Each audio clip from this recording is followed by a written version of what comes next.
bawerekedde omuko babadde excited nnyo okusinga omukole omusajja ngoyinza okulowooza be batutte Kafta embuuka yokka gye babuuseemu ng'ebikere nedda omukole yabadde musanyufu ekimala naye abamuwerekedde bo babadde basanyufu nnyo basanyuse nnyo kwegamba ate Hadija njagala ebintu ebyo ku mukolo gwange temujja nga mwagala kunkuba nnaku oyagala nawe tubuukebuuke shaliya zikwate eno yes tuba mu sharia vibe wow yes teri ebyo byakujja n'onakuwala ate nga tuli ku mukolo gwa ssanyu omanyi munnange ffe amazima tugalabira mu comment section ba majority bagenzeewa obwedda buli muntu yenna mu comment section ayogera kubako yes era ng'abantu bagamba nti tebali shuwa omwana waabwe gyagenze naye nze naba just ekizibu kyajjawo kyamugwira yes naye akyasobola okusigala nga trending ogenda otya kubba wa muno kyovulaba bakusabula ate kyovulaba naye bane omusajja oyo namwagadde Dr. Derrick webale butayi wa Kafta webale kumwanjula teyalwanira bwerere bane bwabanga gwe yalwanira yoyo yaŋŋamba yoyo wamaluli tetwali ffenna naŋŋamba yeye bwabanga yoyo bannange mu basajja oli musajja Dr. Derrick mama omanyi Hadija kiswaza olwanira omuntu n'atakutwala naye kati omwana we baba muntu tekireza ekintu kye yali akiwalira naye yabiŋŋamba n'endabanga ebyokusaaga naye namuweereza ka message ne mugamba mada fa paparazzi nga tewatwisi inti badokita bafuuse bangi kati mu Uganda huyo twafunye Dr. Derrick wina dokita katiko dokita Sebunya Dr. Gravity kwegaba dokita bafuuse bayiti abaana basomye obusawo naye nga Congs ani Kafta Congs mukwano kama yebale kikutusaako simu nnyo ate simu nnyo obufumbo simu nnyo ewange tekubeera mu buli nnyumba simu nnyo congratulations mukwano Gomez zanyumye ka makeup kabadde on point kadiko nze obuzibu bwokka bwe nafunye mu mukolo guno yadde nga sinze mukulu w'ekika ky'abakafu anti oyinza okwefula yafunye obuzibu ng'ate tebikwatako naye kale tubuulire obuzibu bwo maama obuzibu bwange bwabadde bwabako edda nga abako tebeekyanga bwe batyo by the way n'ensonga eyo nkulu edda nga gwolabye omukowe yabuuse bwati mu bbanga ng'akanyonyi kutwala mukyala mulungi that's nice that's good naye bannange oba abakondooza balayika tebaabadde baganda si mu bubi bambi abantu babadde basanyufu Kafta muwala mulungi no okuba omulungi ati kati omwami bwajja n'anona ekikyala kye nga kikafta abako mulina olaga essanyu abakafta zonna comments nkakasa tonnabafuna budde buso muyinza okuba oli mu honeymoon naye bwolaba HK Media most of the comments zabadde negative yes ate nze ndaba yanyumye buli kimu kya abantu babadde extremely negative naddala ku mwami wa Kafta naye kyenyiza okugamba kino nti ebyo byebintu baba social media in-laws bo tebalisiima newe baali baleeteddwa omuzungu era still temwali siima omukolo naye okusinziira ku kyenalabye bwe kibeera nga ddala kituufu omwami akasente kamunguuba tofaayo mujja kufuna bagambye akasente k'omwami wa Kafta bagambye mbwa abagagga tebabuuka batyo kati ekyo kiba kitegeeza ki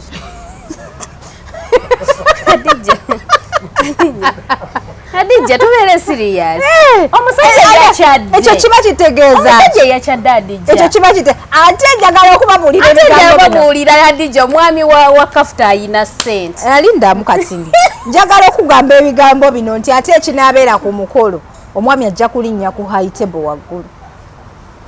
ng'ofunye omwami wo jajja okuzinira omukwano ate social media bane muve ku bantu kino kye bayita okubeera gakyali mabaga Hadija omwami wange bwantwala n'abeera musanyufu n'alinnya ku tebo n'abuukabuuka lwaki munyiiga bantu njagala obeere ng'omwami wa Latifa nga Latifa baide ne Latifa naye yabaddeyo n'omukolo anti awo abantu we bagambidde nti bayawudde intro ku mukolo n'omukolo kwegamba yabadde ne intro omulala yabadde n'omukolo ebigambo ebyo biringa ebitege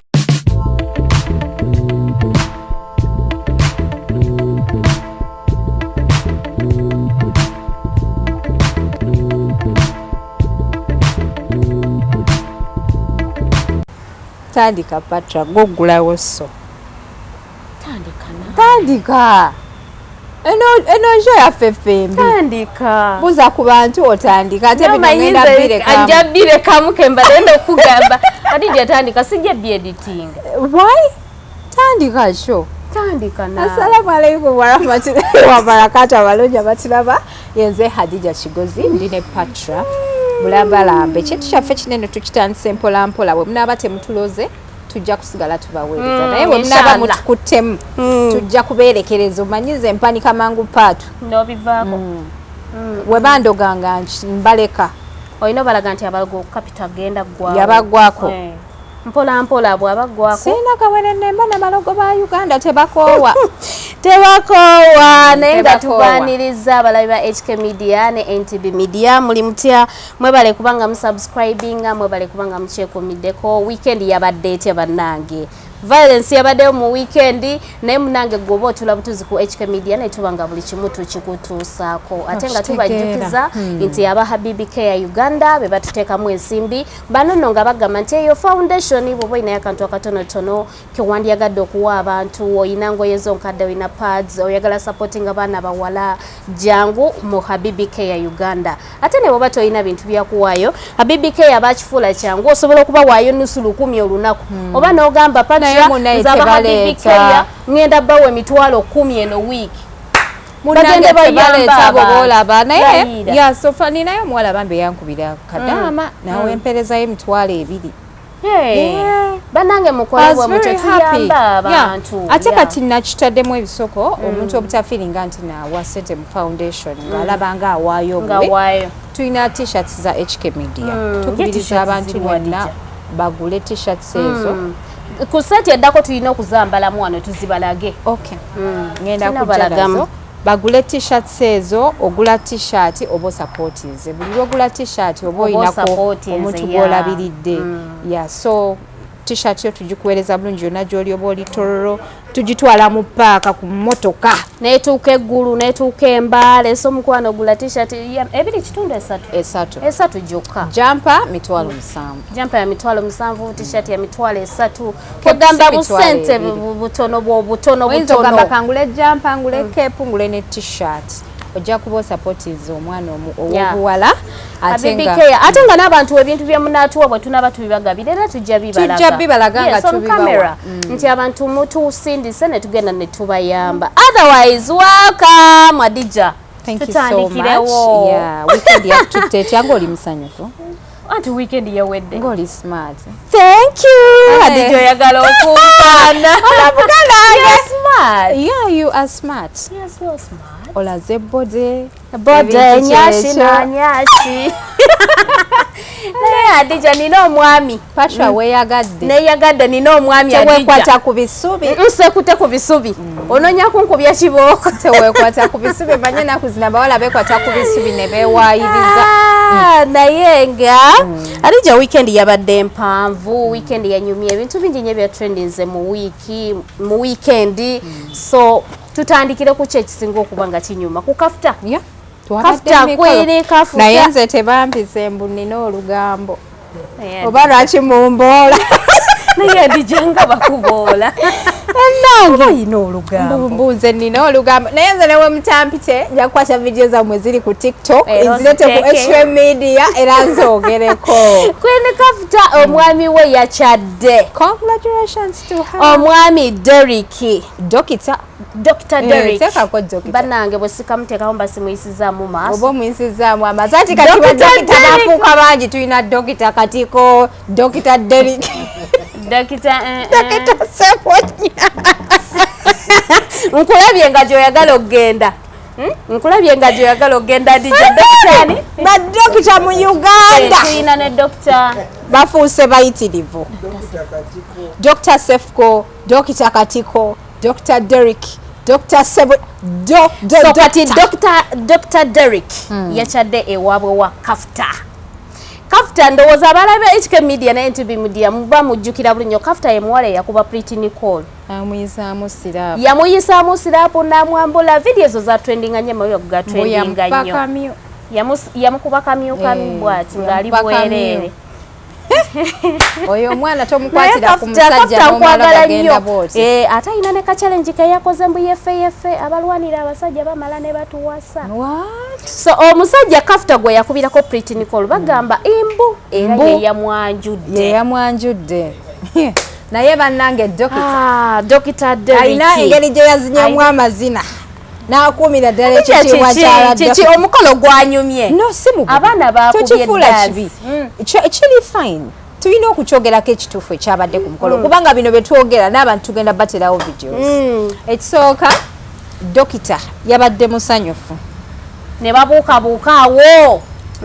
omukolo gwabadde massive naye nga Kafta congratulations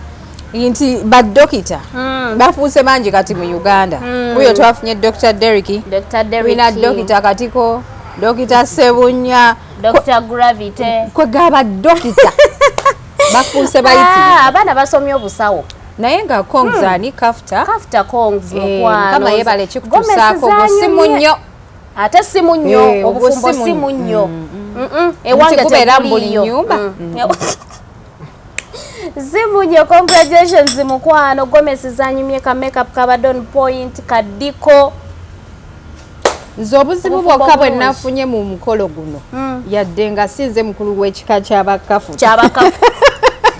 anti oyinza okwefula yafunye obuzibu ng'ate tebikwatako naye kale tubuulire obuzibu bwo maama obuzibu bwange bwabadde bwabako edda nga abako tebeekyanga bwe batyo by the way n'ensonga eyo nkulu edda nga gwolabye omukowe yabuse bwati mu bbanga ng'akanyonyi kutwala mukyala mulungi that's nice that's good naye bannange oba abakondoza balayika tebaabadde baganda si mu bubi bambi abantu babadde basanyufu Kafta muwala mulungi no okuba omulungi ati kati omwami bwajja n'anona ekikyala kye nga kikafuta abakumi ino laga essanyu abaka abawerekedde omuko babadde excited nnyo okusinga omukole omusajja ng'oyinza okulowooza be batutte Kafta embuuka yokka gye babuuseemu ng'ebikerere nga nedda omukole yabadde musanyufu ekimala naye abamuwerekedde bo babadde basanyufu nnyo basanyuse nnyo kweganda ate Hadija njagala ebintu ebyo ku mukolo gwange temujja nga mwagala kunkuba nnaku oyagala nawe tubuukebuuke shaliya zikwate eno yes tuba mu sharia vibe wow yes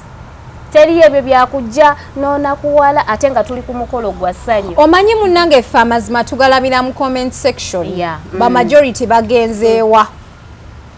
obwedda buli muntu yenna mu comment section ayogera kubako yes era ng'abantu bagamba nti tebali shuwa omwana waabwe gy'agenze naye nze nabagambye ne mbagamba omwana ye mukulembeze mu kintu kino it is okay oshogedde omwana oyo ye mukulembeze mu kintu kino era nti tewali buzibu bwonna tewali buzibu bakkakkane it is okay abaana mubaleke buli kimu kijja kuba kijagenda naye muna era njala tutumire ne ku gundi ku Pretty Nicole Nicole oli otya mukwano ampuseeko omwana oyo gyali nakubirako ku keyateeka we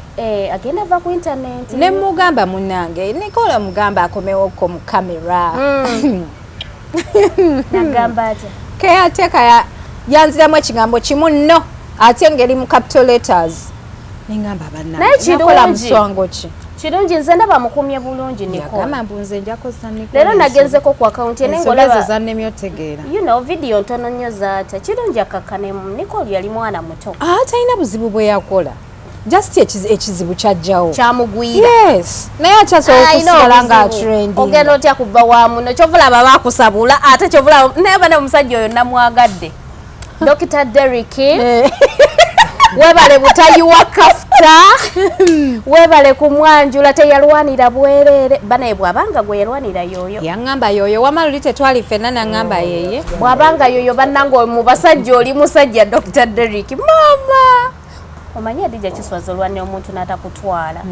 naye kati omwana we baba muntu tekitegeeza ekintu kye yali akirwanira naye yabiŋŋamba n'endabanga ebyokusaaga naye namuweereza ka message ne mugamba mada fa aba paparazzi nga tewatwisi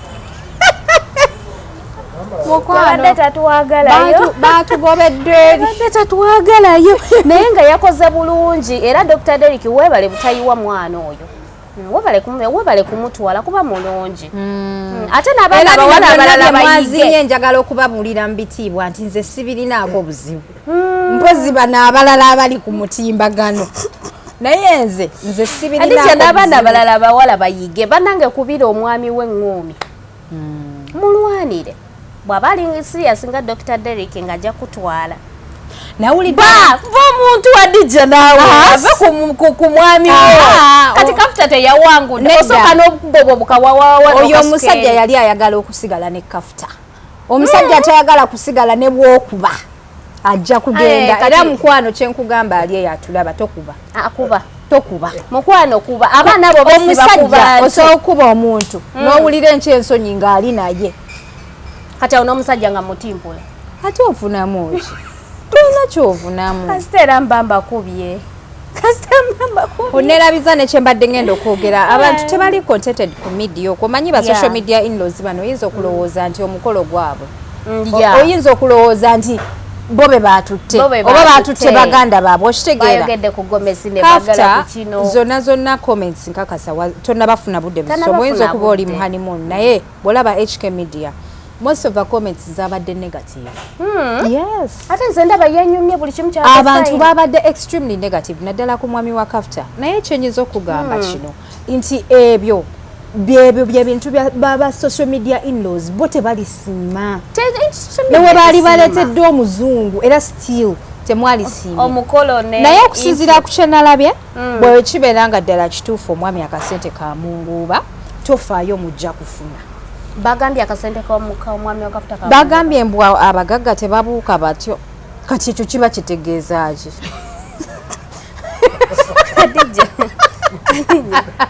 Hadija tubeere serious omusajja yakyadde ekyo kiba kitegeeza omusajja yakyadde Hadija ekyo kiba kite ate njagala okubabuulira ebigambo Hadija omwami wa Kafta ayina ssente alindamu katindi njagala okugamba ebigambo bino nti ate ekinaabeera ku mukolo omwami ajja kulinnya ku high table waggulu ng'ofunye omwami wo jajja okuzinira omukwano ate social media banaye muve ku bantu kino kye bayita okubeera gakyali mabaga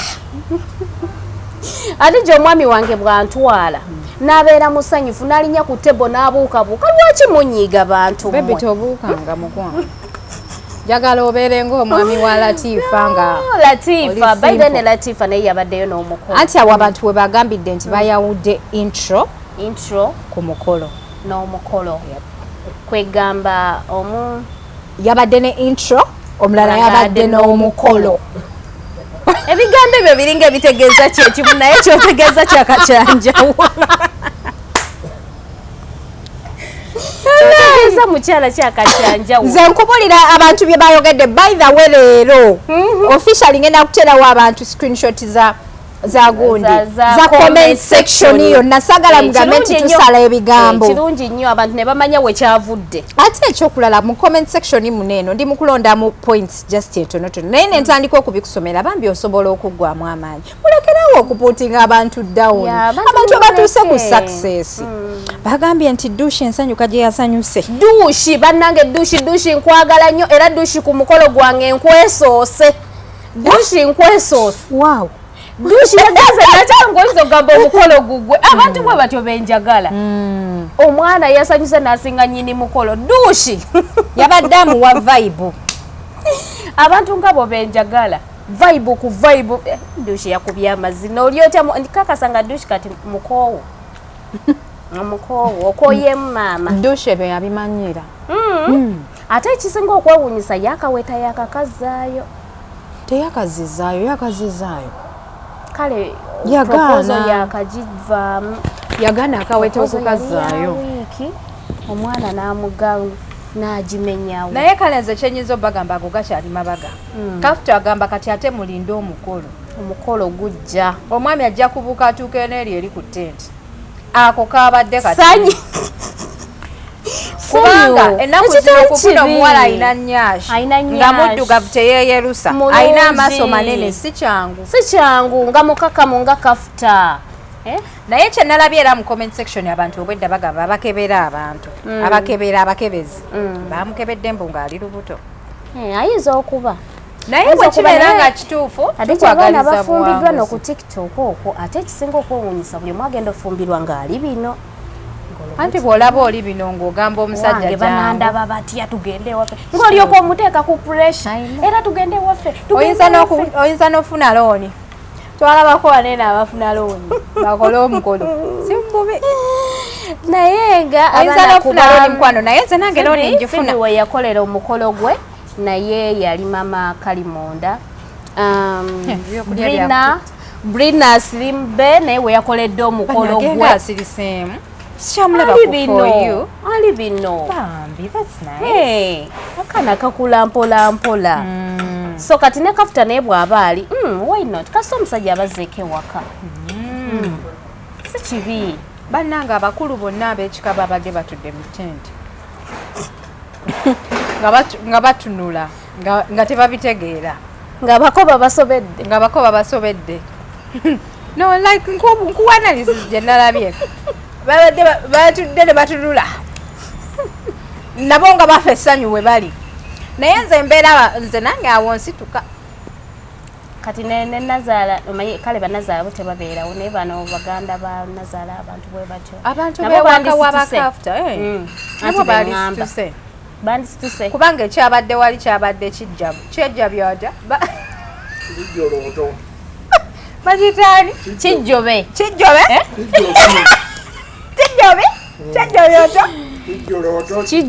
kijjolooto olimba kwegamba ekyabadde wali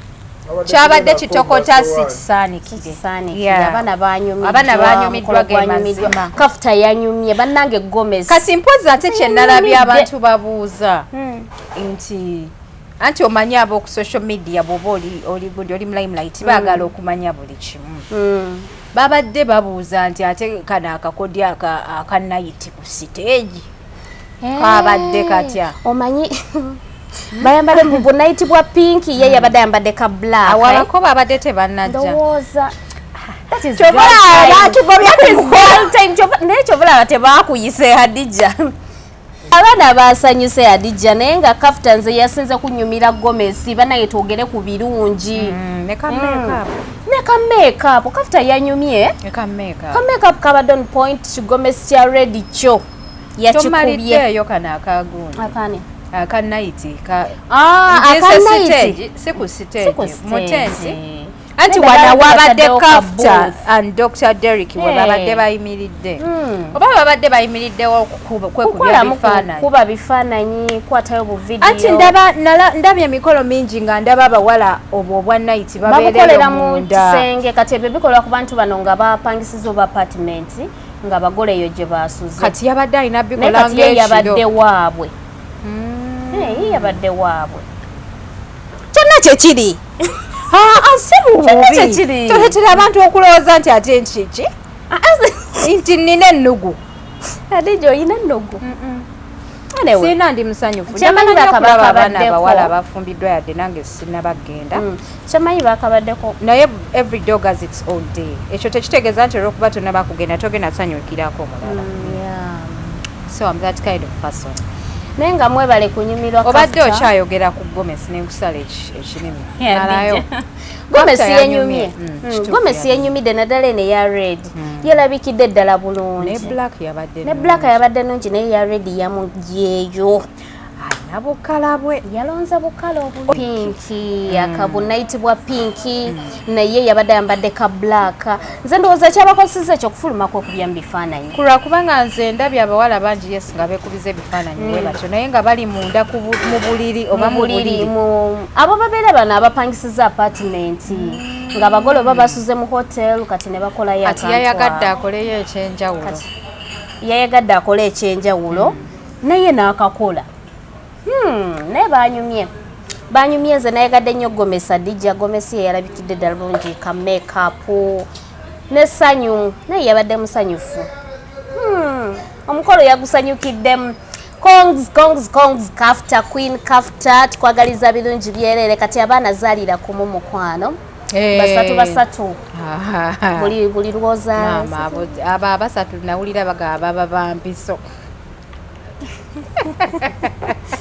kizoba kyana kyalulyo kirabika bulungi Hadija tuwa story babeera bangi ate babeera bangi naye singa ogambye azaale balongo ndaba nga basobola abalongo baba batono balongo baba babiri oboyagala ozaala lumu abaana basatu omanyi abaana basatu ozaala emirundi ebiri be baana b'omukaaga okuza abo abaana bw'ozaala emirundi etaano bamubaana 10 kati nze abo benjagala mulina ssente Congs baby girl wanyumye nnyo makeup yabadde mulungi ebirungi nabyo nja byogerako temwalabye engato za Kafta nze nazirabye yabadde n'akagato akalungi lwakuba yabadde teyeekwata ku gomesi naye obwedda buli wazina bwati nga kavaayo so nakalabye makeup yabadde mulungi nnyo nalabye wano nga tebannamukolako makeup ng'akyali mu original ekyabadde mugundi mu comment section nga abantu bagamba nti owa makeup ayina neki face routine like bayina engeri gye bakomentinze mu comments ezo njagala nziterewo abantu abannayuganda bali negative ku buli kimu naye yanyumye banaye mufuneko omutima ogwagaliza olumu so gwagaliza ogusiima in fact banaye musiimeeko omwana waba yasazewo n'aleeta omukolo musiime ekyo kibatuwadde mugusiime kubanga waliyo be batatutte be bangi ate be basinga okutwala nga tebakyadde na kukyala be basinga ekigambo banaye musala ekigambo bakutwala tebannakyala tebalina plans zikyala oli eyo ozaala abaana bakukuluusanya naye kati ogenda vayo gambe Kafta Gomez yabuze mukwano yanyumye abalala basula n'obutiiti mu kiwato mu buliri bokka nga balina obutiiti ne beebaka nga n'ennyashi bagirina naye ne badda ku vidiyo za Kafta ne batandika okumuvuma guys mwetereze naye nga abaana ba TikTok banaye mutuvuga mu speed buli ajagala okukola bina inosooka n'akolayo omukolo kakibeere bwe kityo tuwone tukendeze ku gundi newankubadde bannanga abantu abamu temufubirwa bufumbuzi bwa just fubirwa ng'ogenda tuula mu bufumbo kubanga ffeno si kutulaga bulazi mukolo ate nomala nobanga gwoli oli bubi you know nekyo nakyo nayo nsonga nkulu faayo ku muntu wo munnange nanti Grace Kani mukyala muzibu wakuwolereza ate yabadde ki Grace yabadde ki yamala n'addamu Prince Oma ku by'emyaka kubanga Prince Oma yamugamba nti ye tasobola mukazi mukadde naye Prince Oma tetuli kusonyiwa ffenna abakyala naye Prince Oma walimba namulaba naye Prince Oma ekisussa ogamba otya muno yayimba mu biseera yafaananako kwono Shotiba we yagamba muno Shotiba wuya nti yalayira ku maama we baleete simanyi akafaananyi nga yeekisinga n'engundi mutegedde wabula muleke tusobera bannaye mulekerawo okulayira ku bamaama bammwe bajja mulekerawo okulayira so Grace yakoze atya ate nga muddizanga agamba nti as far as I remember osingako omwaka guno wanji mama so I'm 27 you're 26 kati kyenjagala okubuuza abasajja ba nti omuntu bw'obeera ojja mu gundi eno totegeera myaka gye Prince Oma tewamanya myaka gye emyaka tewagimanya mukwano naye Grace ngamba muli yakoze bulungi naye omuddamu bw'aba teyamuvumye naye nze mbeera Grace eno moment nkikozesa okuleetawo akayimba akapya akayimba akapya olaba Amelia Nambala bwe yakola ati yatukuba akayimba kajira mbudde oshegeera alekera okwogera ku mukyalo oyo nalabye mu comment section y'abantu nga bagamba mbu tulokoke oli osoma ddini tulokoke ndi mukristaayo buli ku vidiyo mulokoke wani akomenti ngaako akagambo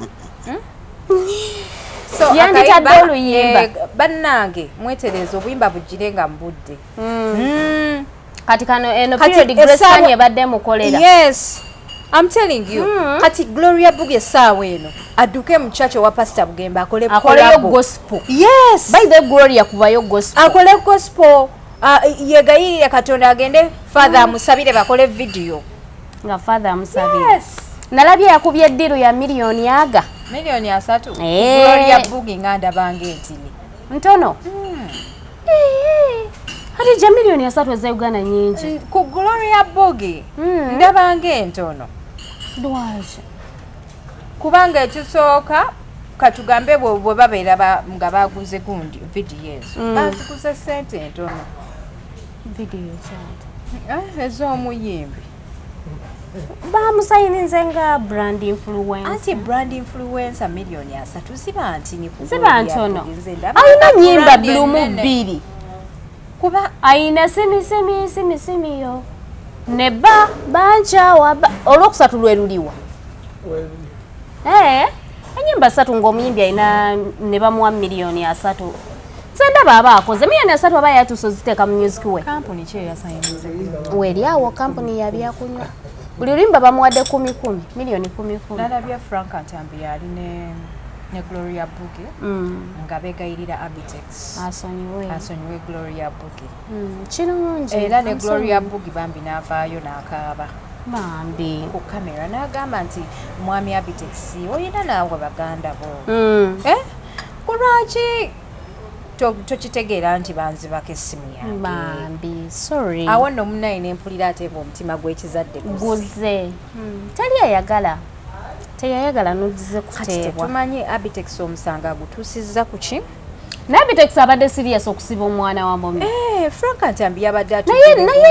ne Gloria Gloria si yasosofulumya nudizi bulijjo Abitex akolaki anti ye yagamba nti indecency esusse nti okusinziira ne wabadde yeeyisa ku stage kibadde kikoze eki kibadde kimususseeko ye nga Abitex kubanga ffe tetwacomplained citizen complaining ate nange kyenneewuunya concerned citizen kyamusukkako nti ebyo Gloria Bugi bye yajjanga mu comedy store anaagira n'anyeenya nnyashi tebyamuyisanga bulungi ate munanga ayina rights ze nga Munnayuganda okwogera ekiba kimunyize n'ekyokulala engeri gyali mu promoters simanya Uganda Promoters Association ate nga mukulu ate nga line ya muyimbi yagize ekintu bwekiti ne bwekiti batambulidde mu line ku pressure y'abantu ebigambo bye boogera kikuleetera okugamba which is which ona avaayo alaga alina kyayagala okwogera oli avaayo agamba nti ate simanya muwekola bwe muti ono avaayo agamba ate simanya sente bwe ziti oshegedde so ebyo byonna bireetawo pressure omuntu ayinza okugamba ono omukyala alayika akantu yakakola ki ye yakata kasita nti ayagala tuwa hiti mpya era Gloria n'amalaata akayimba bannange si bwe bati si bwe bagaba hit n'amalaata akayimba tumanyira naye nze Gloria kyeŋŋamba agende akole gospel ne Pastor Bugembe Pastor Bugembe ye anakkiriza omanyi Pastor Bugembe akyali single anti Pastor Bugembe w'okkiriza mu mutima nti ekintu ekyo nkikoze confession you confess you ask for forgiveness Mukama akusonyiwa Katonda akusonyiwa Katonda asonyiwa abantu abasaba anakkiriza okwesembeza Gloria mwana gwe tewali tannawasa Mukama tannamulaga ndiga just endiga tannagifula official endiga gyeri naye nga tenafuuka official kubanga tayinza kubeererawo nze wensuulira Amina Mungu mnungi. Naye wama Gloria Bugi genda okuba kayimba ka gospel gaireko. Na desire bwato bwe yakola. Yakuba gospel. Ayimba atya kati ayinza tuyimbiramu atya Gloria gospel. Singati batu. Luli yayimba. Ne kateje imamo kama zizi. Bibi yagende kuwada. Gloria yagenda okuba gospel. Agenda okuba kayimba era Pastor Bugembe bw'abakkiriza omuwakola bonkakasa oluyimba lujja seringa out. Nedeseye yakuba gospel yafuna ekizibu kyekimu n'alokoka ate kati mukyala wa Mukama n'enjiri kyemanya akagibuuli yagenda n'asooka ate n'afunayo omwana wa Mukama omuweereza wa Mukama Levix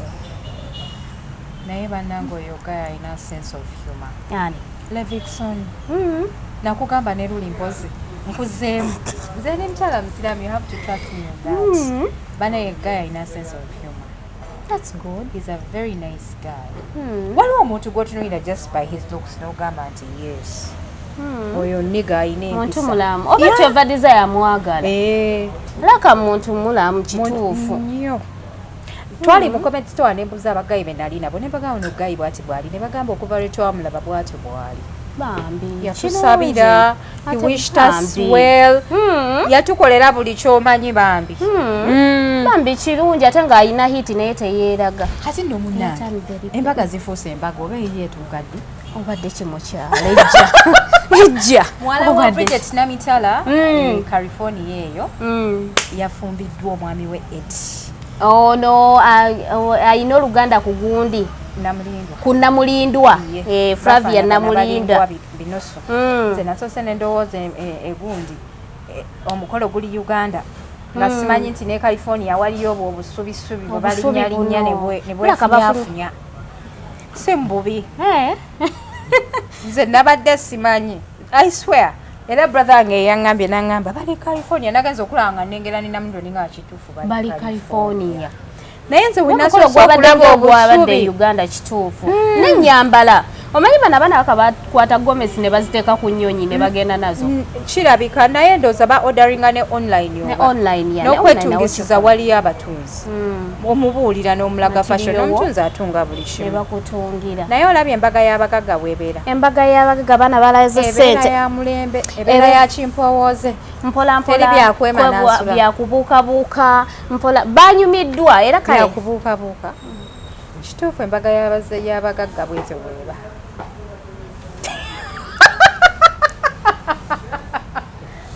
banyumiddwa embaga yaabwe bambi yalayise bulungi yabaddemu ssente njogerayo kaje yabadde ayogera Mommy, I want to thank you so much. Anti kati eyo ye intro ekyo kye bayita introduction kati guno gwabadde Uganda gwe mukolo ng'omwana era oluzungu lwa Canada lwa California neneeyisa kwegamba era ye munnayenzera we nasosola bo bwobusubi nga bwefunyafunyiza noloza gwa Uganda ezo babali waneeno gundi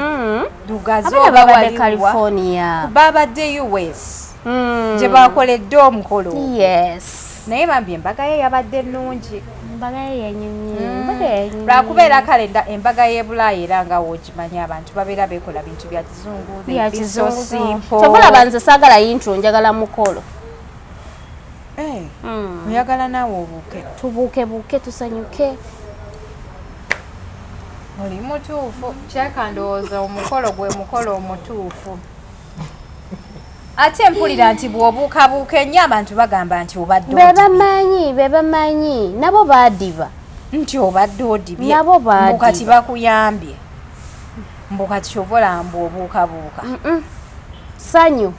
libeera sanyu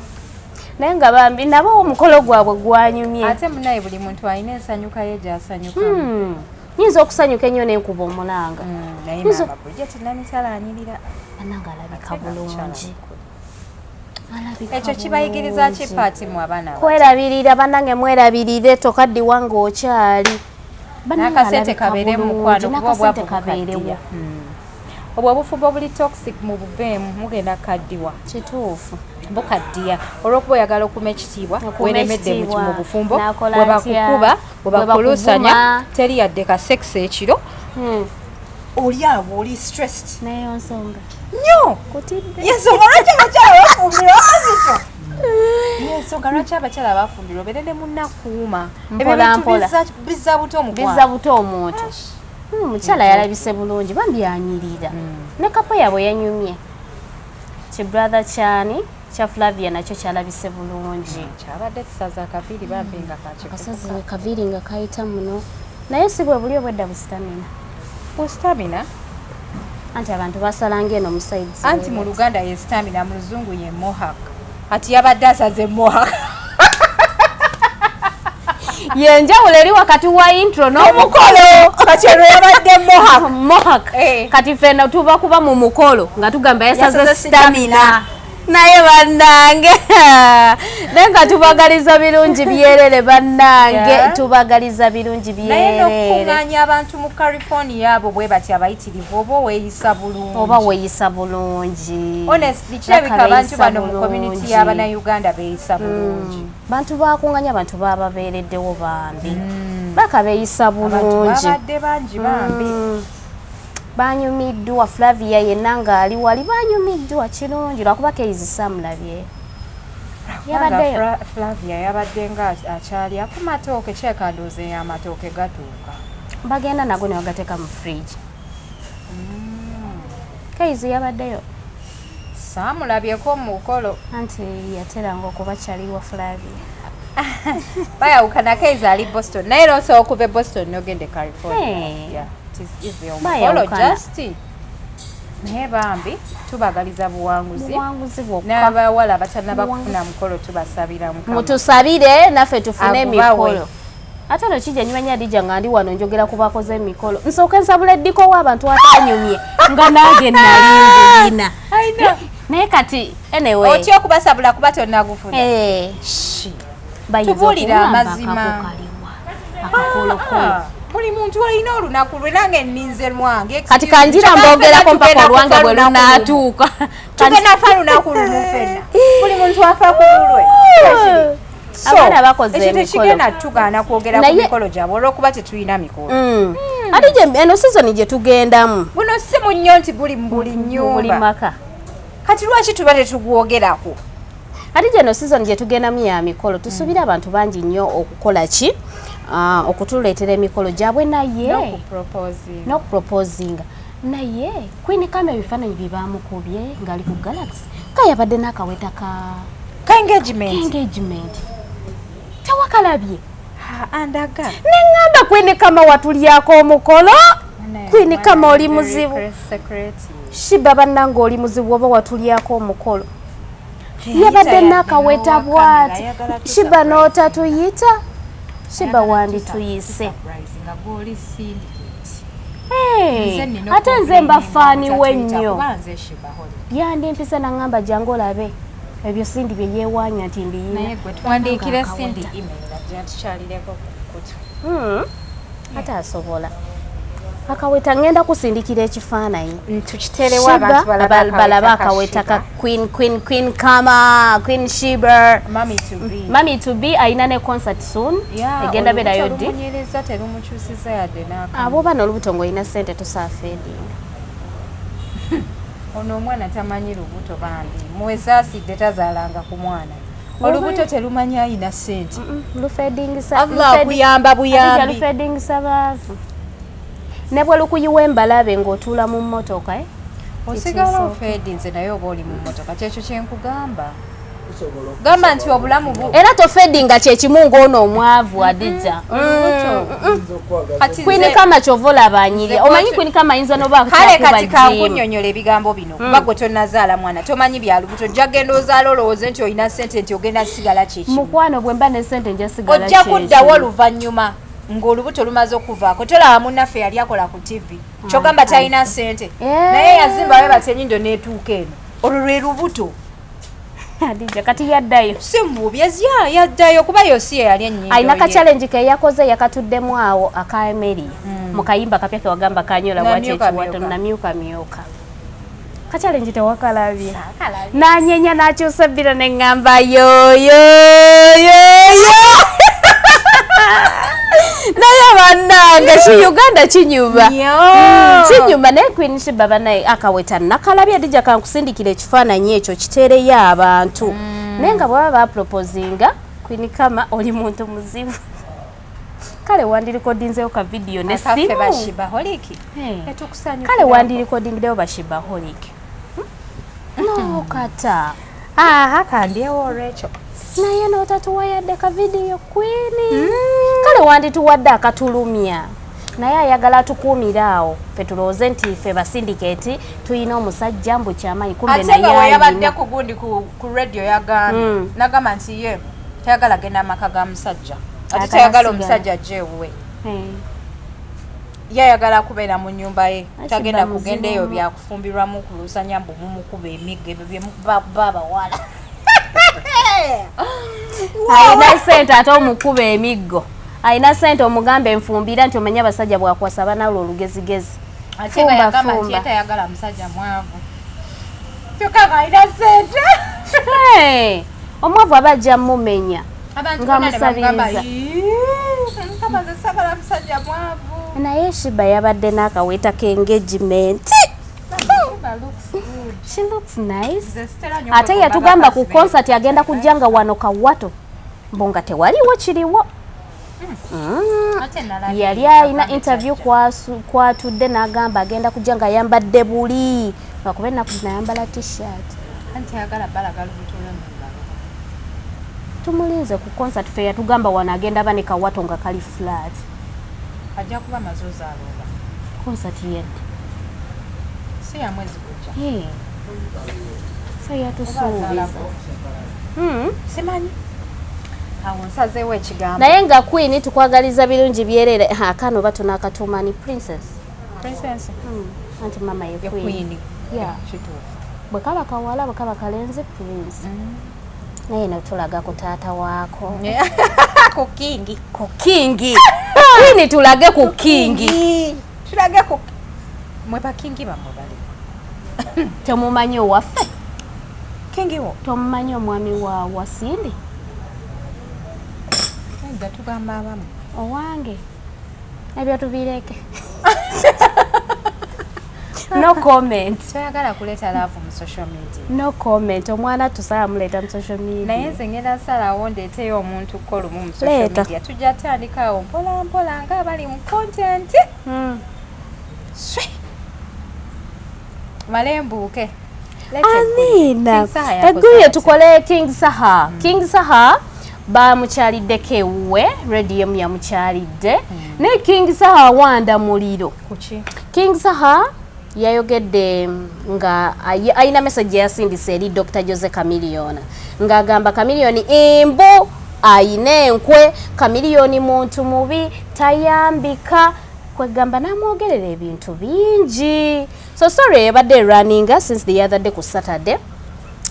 Naye yalesa abantu bangi nnyo abazenga bagibengiramu. Twalabyeko omuganda wa Chameleone of course nga bwe mbamanyi bamayanja family okuba omu n'omulala najja naye yavuddeyo Wizo yavuddeyo n'ayogerako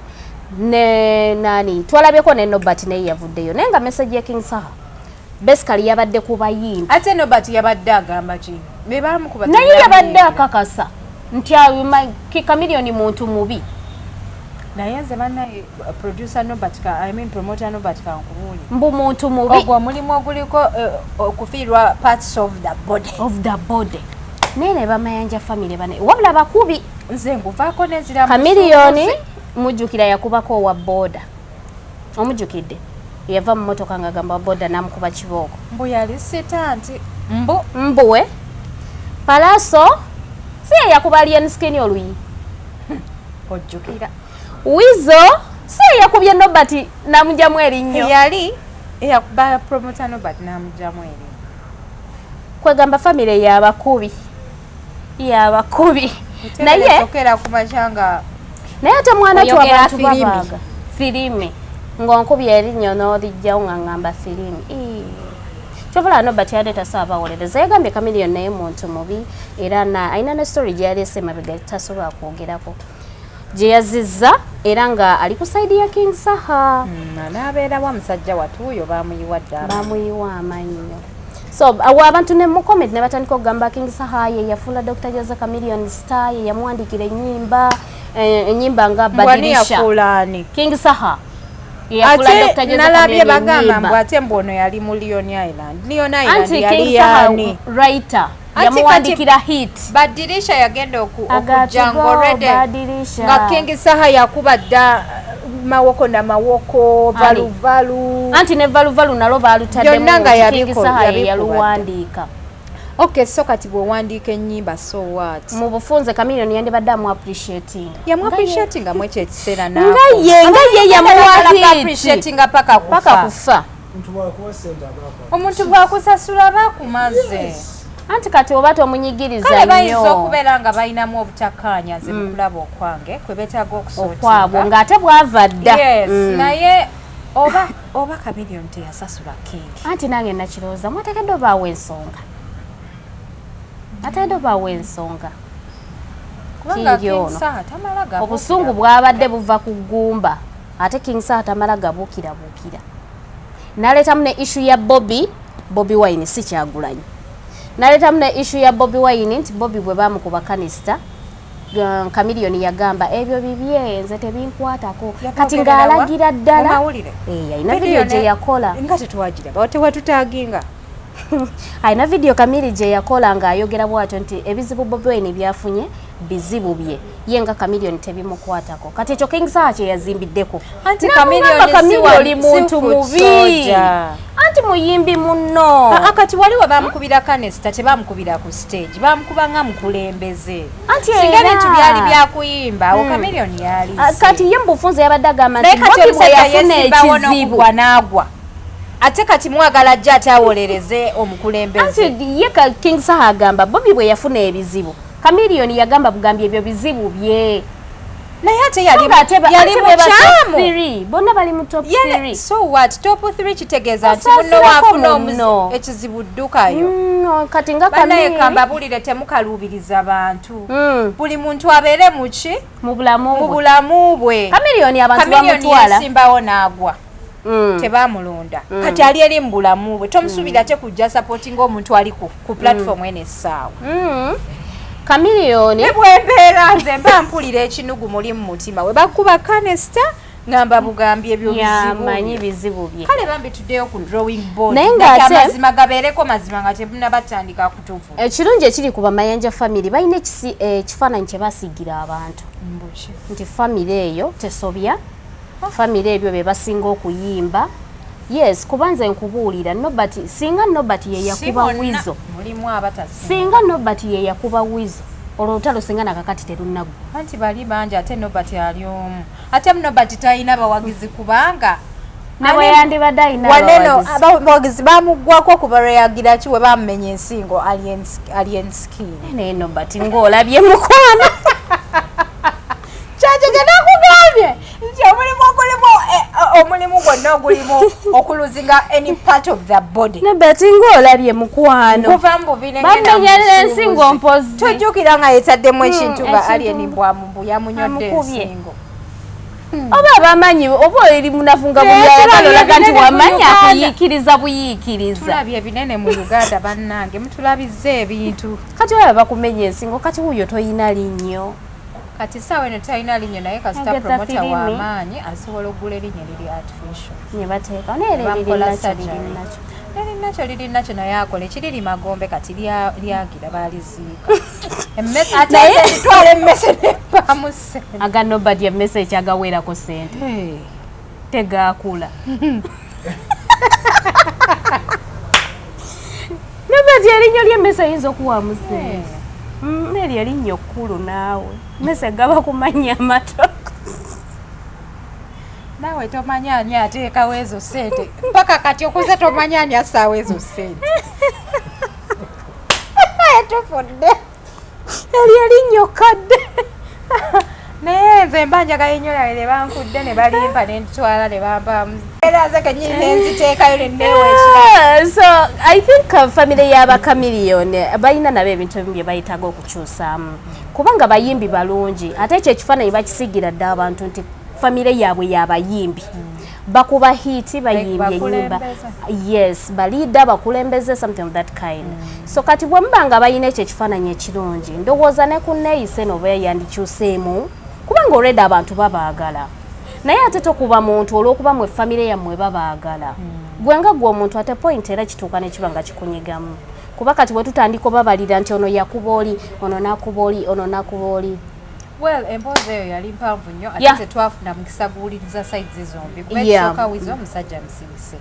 tavaayo okwogera ku bintu eya nobati naye eya nobati yo twagiwuliriza kati tetumanyi twalemererwa twali twagala tuwulire Nobert ekyamukubya mbu teyasasula ne kugundi ne ku Nobert teyasasula ate Nobert yavaayo naleeta screenshot ng'alaga nti yasanga mbu alinako 13 ku akawunti bwe namuteerako obukadde 13 eza dola no 3k is Uganda shillings bank account yes eya wizi mbu namuleeta namuteerako sente this life no balance kati kyenkuga nti tetwafisa guwuliriza sides zombi kubanga ekisooka wiza ali very reserved tutayogera naye yagamba akageri ke yayinawo mukyala we mama w'abaana be nga manager kati ye Nobert yagambanga nti sente zabuliddawo manager byali birala nga byebyakuba Nobert nga bye byamakobya nga ki anti engeri gye yateeka omukyala mu bwa manager Nobert ye yamuteekamu ogambye bwizo ye yateeka omukyala mu bwa manager omukyala yali manager oba promoter yagira yasuka yatandika kumpaako tolizaala ate bagala mpaako tolizaala tekyamukubya tomanya kuba omuntu watuukira okukubira obusungu buba buva ku ggumba gwe babanja tebamukuba watuukira okukuba basazeewo batomusasula omusajja yali mwavumukko bambi ate nga yakola nnyo outfit yokka gye yali ayambadde yali ezitowa kiro nga mukaaatambula waati yakolaki okwo si kukola ennyimba yayimba za radio ezo ennyimba zaabwe babiri ne bafaani abaali baze kuwuliriza za radio nedda ezo ennyimba zaabwe babiri era ne radio teyali zimbye yekka nga wizo taliiko radio asobola Hadija Abantu nuulidde Hadija tutwale mu ggulire ddala tomanyi kye bayita team they were a team naye abantu bajja era ne show yennyini yali memories of good life yali ayambadde outfit eyo yonna outfit yali ezitowa kiro nga yaliko ogundi omusajja ng'atambula nga Terminator nga tasobola yayambala eyene ya radio omulundi gumu gwomanye hard work eri awo nga wodderi ate yamugamba ojjambala yeyo gye baali bategese yagala kuwulira nnyimba za radio si kulaba anti era wali tosobola muyita radio wali omuyita radio and Weasel ye brand entuufu tosobola gamba mbu mundeetere omuyimbi radio wali ogamba mundeetere radio and Weasel kako naye kayambala engoye z'abantu babiri za radio neya Weasel kati eyo yonna hard work baali balina bambi omusasula kale tetuganye family oyinza okuba togitegeera naye baali balina omuwa sente kati webataamuwa yali ayina okukubamu yanyiga mukoba si kyo waaliwo engeri endala wabanga gamba nti mukyala kubanga bambi bayimba bulungi talent weri ate babanga be balina omu ku ba big three ate nga gwe bagamba yakulembera kirungi ne just wali mukuba nnyo abantu nabo bakyuseemu bakufunye bulungi kati King Saha nanyiga King Saha nanyiigako ye waaye omuntu omulangira bw'aba alina omutima omubi bw'atyo nalangira Dr. Jose Chameleone okuba omuntu omubi n'amugamba oli sita naye bw'onaafa ojja beera ku mulambo gwe wekka ani ajja okubeera ku mulambo gwe yekka Kamiri bw'anaafa ye nga ye afudde yajja obeerawo ku mulambo gwe yekka ate famire yaka anti alina omutima omubi abantu mbu tebamwagala King Saha bw'agamba so obusungu buviira ddala ku ggumba obusungu bungi balateekeddwa oba nga balina olutalo olwa lw'emabega Nando Love alina akayimba akapya simumanyi nnyo Nando Love naye nzize mugoberere okumala ebbanga naye siye muntu gwe ngamba nti nina we nali musanze however abantu bali very confused about Nando Love olwaleero njagala okubabulira amanya ga Nando Love amatuufu so that muleme kuba confused nga mulowooza mulenzi Nando Love muwala Nando Love muwala anti ayambala kirenzi mwe mutya nti bashize tombo mwali muyita she is mwe mutyo mwali muyitani mwali muyita Azawi nga muyita Mister nateekako nyashi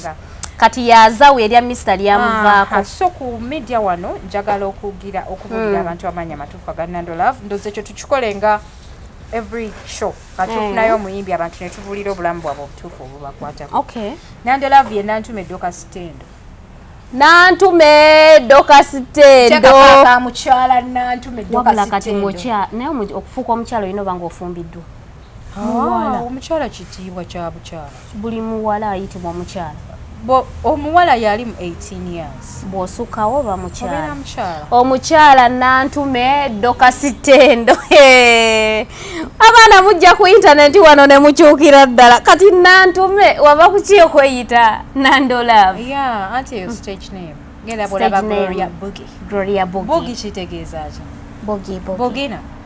Bogi naye ng'abantu abasinga naye akayimba bulungi alina akayimba bakayitsa empologoma etalia muto kapya empologoma etalia abantu bangi bafulumiza obuyimba atwalabye Yash Papi ye manager wa Temperature Touch mbu Yash Papi nga yakolamu ku mane yesu yakolamu ayina sente that's good ayina sente nenanda yazeeko nga Yash Papi yaguze emmotoka nga mbu nga batiktoka batandikanga okumugamba nga tutwaleko waliwo omukazi omu ku tiktok yavaayo najja n'abasomera ebigambo tanuuvu ebiti mwagala oba wakalifuti olutalo olwo olujjukira sabogamba nti Yash Papi yafunamu kusente z'okukiriza yagendako Nigeria n'azanyako n'abanene yes azanyeko ne ba content creator abalala naye for Nando alina talent nzayikana kayimba ke kanyumira lavosi mosisi lavo bainani nakowala blessing ayimbanga mukyala her voice is very nice kayimba bulungi okay byebyo mukyala oyinayo kyeweerabidde olwaleero ki kye tuwerabidde awo ani gwe twerabidde yabadde mu weekend awo banaye muteekawo ne opinion zammwe oyinza okuba nga oyinza n'okutugamba Patra wabaddeyo Patra na Hadija wabaddeyo eggulire bweriti nalyo mulikole munnange ku lw'abantu ne tudda ne tulikola I think ebyo bibaddewo over the weekend mpozi kwani ani eyaliwo nga wiiki eggwako nambwayo yaliwo ani ono mamani sengani n'atabukira Ajati Kaloddo Suna Ben n'atabukira Ajati Kaloddo waliwo n'omukyala Sengakula Nama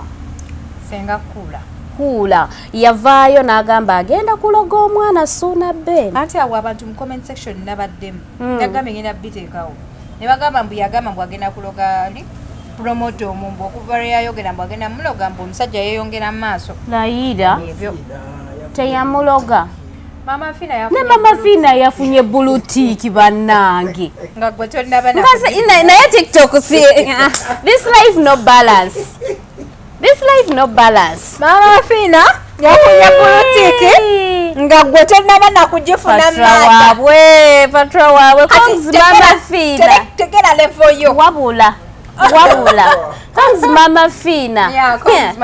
naye kati bakuwadde yaki Mama Fina kugaba sente na mutima mulungi kiki Mama Fina akola challenge tewamulabye nti omu ku bwe bakoze kano ka challenge ne Rosette kyuka kirira okategedde Congs Mama Fina wabale kufuna blue tick TikTok this life no balance naye Mama Fina no naye yakumidde mu trend takiriza kusigalira mabega mukwano Mama Fina omumanyi gwe kati Mama Fina era mujja kumuwulira ekiboga bwe buzibu bw'okusanga omuntu wakumanyi ekiboga Mama Fina ewaabwe w'omwami we eyali omwami w'omwami Ben Gulu omugenzi munnange we bamuziika oba ye Tata Fina kyamanyi ye mugenzi Ben Gulu simanyi oba yazaala Fina kumpi nnyo n'ewaffe kati bajjayo okwanjula Mama Fina nga gwe balaba kati ate we bamuziikira anali muto we bamuziikira gwe kiboga yasasamala maama wali buli kika kya musawo omuganda malemanyi abasirikale buli musawo anti Ben Gulu yali akulira abasawo abaganda kiboga yonna ne besiba embuga okuva eno mpaka eri ne batambula kiboga Ben Gulu wali omusaagisa yali musajja w'amaanyi nnyo kati mama Fina olabye okuba n'omuntu wakumanyi munnange eyo gye banzaala mama Fina njokya bwokya kale tuwokye Hadija bakuwokye wekka kale mama Fina tuwokye ne munnange yeeyo Kiboga naye nga ku bluetiki Congs mama Fina Congs ku bluetiki osinga bangi abatayaya abatanabafuna tik fenna otulaze level mukwano alese level abantu banye ne TikTok eno simanyi kikule besingira gaba bluetiki yagize mbu mama Fina yagiroze nejja okugifuna ate mama Fina asobola ologano TikTok ne mu bluetiki nze nkugamye mama Fina mwana mumulaba wano wakusago yo mukyala maanyi gwe beni gulu wali omumanyi aye binzo babitu lero nzise mbo tiki mbu yalo mpozi TikTok yachi abachina mbu yaloza abachina ne bajimuwa mama Fina nyamba wakulogerako ate munnange omuntu bwakusinga tumuwalana bwaba yagiroze wabula akubyeyikolayiza abantu bangi badia temufaayo namwe tiki mujja kugifuna tiki ejja ne mama Fina teyagifunye ejjo kitutte ebbanga naye yagiroze you are completely convinced nenga abantu bangi simanyi ki TikTok webesingira ogaba bluetiki zino ndaba abantu bangi enaku zino bafuna bluetiki anti omuntu akufunira bluetiki alina okuba nga tali mu Uganda so you have to completely trust them with your account ne bakugikufunira and then account yo ne bagikuddiza akitegeeza bafunaafune bulijjo mmanyi buli bwopostinga muna TikTok ng'esima ng'egamba yo verified kubanga waliwo abantu abalina gundi followers kati tusabe connection kati nga daily Uganda alina aba followers bangi naye tanafuna bluetooth tusabe connection kati saba connection mama Fina tuwe connection za America Fina yenze nkuwulidde nkufuna gye yafunye mu bluetooth tewakana era naye asobola okunfunira mu bluetooth mami nfunira bluetooth nkwagala nnyo najuzi nagenzeko mu kyalo eyo ewaffe nolako ku mugenzi Benigo nempitawo nkugambye wabo w'omugenzi wetuyita bwetuti katono nnyo newaffe njagala ntwaleko eyo ekibuganda beyo kyekifo kyesigendangamu walungi Kiboga is a very nice place Hoima Road kale Hadija sigenangayoko Hadija oli sitaboni nkoledde muno nze banzala wali ku Busabala Road layira nzika wali Kawanda layira nze nanegoma tuva wala mu basi nga abalala mbungendako omukyalo nentulewa naye bannange tulewa sina ate nkulimbe layira ndetwanga ali wano kanyanya munange ffe tuva wala tuva mu kyalo nze mnayi nga Kiboga kosi nga nagulayo nenkolayo faamu ya kuba tulinawo gye twagendeyo okulaba omukyalo yali omulwadde w'amabeere twanyumirwa nnyo olwo olugendo twavuga twajja tunyumirwa nenfuna idea neŋŋamba omuntu yeetaaga abeereko enaawala nkugambye mukyalo wanyuma obulamu bunyuma munesiina kati emiyembe giri awo waba Benigulu twagenda nga netugirya naye bwe baaziikawo omugenzi ne tutandika okutyangayo awo we nakulira kati wabawo omugenzi we twajjanga emiyembe balina takaddene nnyo wanene naye bone mami nga nkukozeeko oluganda okubeera ekyosi ne bannamawulire olaba okubeera ne munnamawulire akumanyi bwe buzibu obwo bannange nsonyiwa asa sikwogeddeko mami serebu bino yabimanyi lwakuba serebu yamanyira bana bamogerako abatamumanyi kati agudde ku kwamanya omutuufu naye kasita simwogeddeko mbubi omwogeddeko bulungi kale abalungi abatulaba tubagala nnyo mwebale nnyo okutulaba mwebale kusubscribinga yenze HK Media Hadija Kigozi ndine NTB Media genda ku NTB Media ojja kusangayo sheno ogirayo bulungi osubscribing nalabye basubscribers bo beeyongedde bajja kulabya ku HK Hadija banange mujje ku NTB Media musubscribing channel ku interview eno tujite interview sure tugiteekayo wa mirundi ebiri. Yeah, tugiteeka ku Kikye Media ne tugiteeka ne ku NTB Media. So for your time, come and subscribe. Kati tunaba kuva wano. Gwe ne chicken mufaachi. Tewali. Mwena muli ba TikTok. Tewali. Omusajja analowooza nti Chicken nkunyumize. Nyumiza. Njagala eyo grudge. Chicken. Mwena muli ba TikTok. Nze sina grudge omanyi. Kati chicken ino mbona njagala interview. Ne inboxing. Ne mugamba can we meet and we have a show like 20 minutes. Na yasoka nalwa okunziramu but later bambi naddamu. Kati bwe yaddamu nangamba okay boss ekituufu kiri nti time yambula. By then yeyo wiki gye nagambya mutendi mulwadde. Saakola na chicken saamuddira. Lwaki tewamuddira? Nali mulwadde. Like okutextinga mikono nga mirwadde. Nedda twali yali angambye okay boss nga we are going to have the show. So did kati you agree on that day? No, we didn't. We didn't. So kati nze nakirekaawo. Kati chicken agenda mu comedy store. Anyiga Gloria Bugi amabina. Video bagipostinga. Kale anyiga nyashi. Video bagipostinga. Video eyo najikola ngambala ba Gloria Bugi ne chicken bwe bali mukola mu comedy store. Naye nga ntaginza ko video eri yava mu comedy store kuba sinze nagipostinga. Kati nudizi za Gloria bwe zilinkinga. Nziramu nkola video endala. Nemba gamba olaba eno video gye nakola nabagamba Gloria bino byatandise okukola nga nyasha agitambuliza bweru. Nudizi naziraba nga zigenda kujja. Chicken bwe yakwata laba video yange yagenda mu inbox yange gye message namusirikira nagenda ku page ye nangamba mbu yenyima interview kyenva muyinako obusungu. Alabika ndoza yakitwala ina perspective nti wali omukuba. No. Ate ye yankuba kuba yagenda mu inbox yange gye namuweereza na screenshottinga. Anti nga yagala kakasa abantu agambe nti omuwalana. Kati kunze naye abaani abana obuzibu. Kati naye nga banayenze nabagamba buli muntu yenna ali mulayimu. Sikiriza okwogerako. We batakwogereko. Ate no Hadija waliwo okwogerako ng'omuntu talina video. Ne video eyo yava mu comedy store nze sigendangako mu comedy store. Kyakutwala. Sinze nagipostinga. Ate ne chicken yabeerayo njagala tutule ku tebe. Sinze video yagipostinga. Nze nagyogerako kati ku nudes bwe zaafuluma. Kuba nali njogera ku Gloria. Chicken inakwata video yange nagenda ne mu inbox na screenshottinga nankolera video kino ekiwala na kima interview jemba kimpalana ndawusaje. Naye kale kasita kitegedde chicken nze ndi mukwano gwo togera mu inbox. Simanyi oba ndi mukwano gwo basimu naye nze bwetyo bwe mmanyi.